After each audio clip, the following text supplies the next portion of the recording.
بخار کے دوران اکثر چیز بہت بڑی محسوس ہونا شروع ہو جاتی ہے۔ وجہ کیا ہے؟ کچھ کو بندے بڑے محسوس ہوتے ہیں۔ ویورز، اکثر جب بخار 102 ڈگری سینٹی گریڈ سے اوپر چلا جائے تو انتہائی تیز بخار میں انسان کو چیزیں بڑی محسوس ہونا شروع ہو جاتی ہیں۔ بعض افراد کو صرف انسانوں کے سر بڑے لگنے لگتے ہیں۔ ہم سمجھتے ہیں کہ شاید ہمارا آخری وقت آن پہنچا ہے، مگر ایسا نہیں ہوتا۔ یہ صرف بخار کی وجہ سے نظر کا دھوکہ ہوتا ہے۔ اس بیماری کو مائکروپیسیا کہتے ہیں۔ بخار میں نظر کم آنے کی بنیادی وجہ مائکروپیسیا نامی کیفیت کی قسم ہے۔ آج کی اس ویڈیو میں ہم آپ کو مائکروپیسیا کا مکمل علاج، وجہ اور راز بتانے جا رہے ہیں۔ ویور، سائنس کی دنیا میں مائکروپیسیا کو ویژول پرسیپشن ڈس آرڈر کہتے ہیں۔ سادہ الفاظ میں نظر کا دھوکہ۔ یہ ڈس آرڈر بخار کے دوران مختلف وجوہات کی بنیاد پر ہوتا ہے، جیسے بخار کے دوران آپ کی آنکھ کے اندر ریٹینل راڈ اور کون سیلز جو انسانی آنکھ کو دیکھنے میں مدد دیتے ہیں ایک دوسرے کے انتہائی قریب آ جاتے ہیں۔ یہ ایسے ہی ہے جیسے دوربین میں دو لینس لگے ہوتے ہیں جن کو جتنا قریب کیا جائے وہ اتنا دور دیکھنے لگتے ہیں۔ جب انسانی آنکھ کے یہ دونوں سیلز ایک دوسرے کے قریب آ جاتے ہیں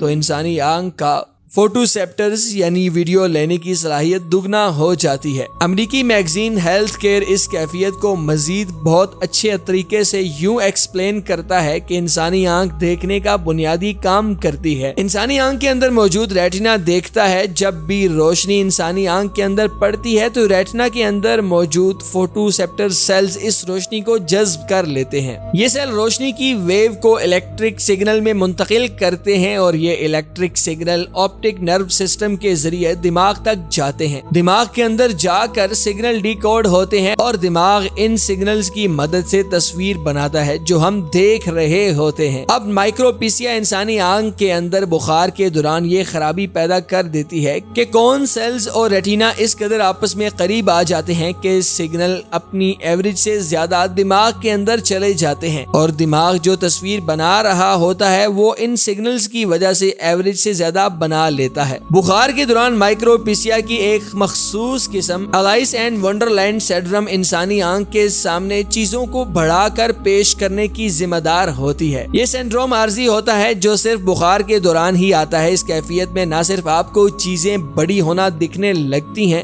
بلکہ آپ کو یہ بھی محسوس ہوتا ہے کہ آپ کے گھر کا سارا سامان خود بخود ایک جگہ سے دوسری جگہ حرکت کر رہا ہے۔ اگر بخار بہت تیز ہو تو یہ کیفیت ایک نظر کا دھوکہ دینے کے ساتھ محسوس کرنے، چھینکنے اور سننے کی صلاحیت سے بھی انسان کو عارضی طور پر محروم کر دیتی ہے۔ اس کیفیت کا راز 1950 میں ایک برطانوی ڈاکٹر جان ٹوڈے نے دریافت کیا تھا۔ انہوں نے اس بیماری کا نام اس زمانے کے ایک مشہور ناول الائس ایڈونچر ان ونڈرلینڈ کے نام پر رکھا تھا، کیونکہ الائس نامی کردار اسی طرح کی بیماری کا شکار ہوتا ہے۔ ان کے مطابق اس کیفیت میں انسان کے دماغ میں تیز سگنلز ریلیز ہوتے ہیں تو غیر ضروری خون بھی دماغ میں گردش کرنے لگتا ہے۔ غیر ضروری خون کے گردش ویژول ڈس آرڈر کی وجہ بنتی ہے۔ ناظرین، تیز بخار میں یہ کیفیت ان لوگوں کو زیادہ ہوتی ہے جو آدھے سر کے درد، مائگرین کا شکار ہوں۔ اس کیفیت میں انسان وقت بھول جاتا ہے کہ صبح ہے یا شام۔ اس کیفیت میں انسان کی مسل کوآرڈینیشن بھی بری طرح متاثر ہوتی ہے۔ اس کے علاوہ وہ افراد جو منشیات کا زیادہ استعمال کرتے ہیں، بخار کے دوران ان کے ہاں یہ کیفیت زیادہ محسوس کی جاتی ہے۔ مائکروپیسیا کوئی بھی بیماری نہیں ہوتی بلکہ یہ نیورولوجیکل کیفیت ہوتی ہے جو صرف مخصوص حالات جیسے تیز بخار میں شو ہوتی ہے۔ بخار کے دوران یہ کیفیت اس وقت بھی ہو سکتی ہے جب آپ بخار توڑنے کی دعائیں استعمال کر رہے ہوں۔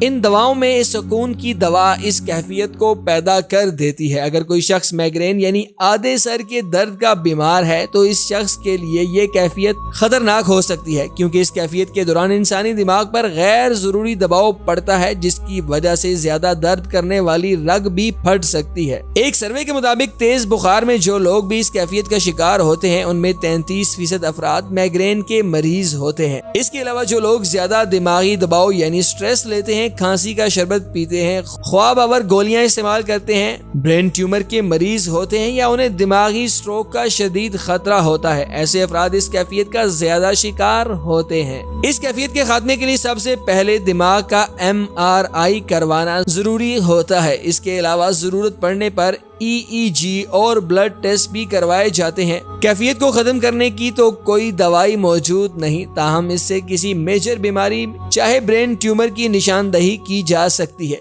اس کے ساتھ ہی محمد علی اور پوری ٹیم کو دیجیے اجازت۔ اللہ حافظ۔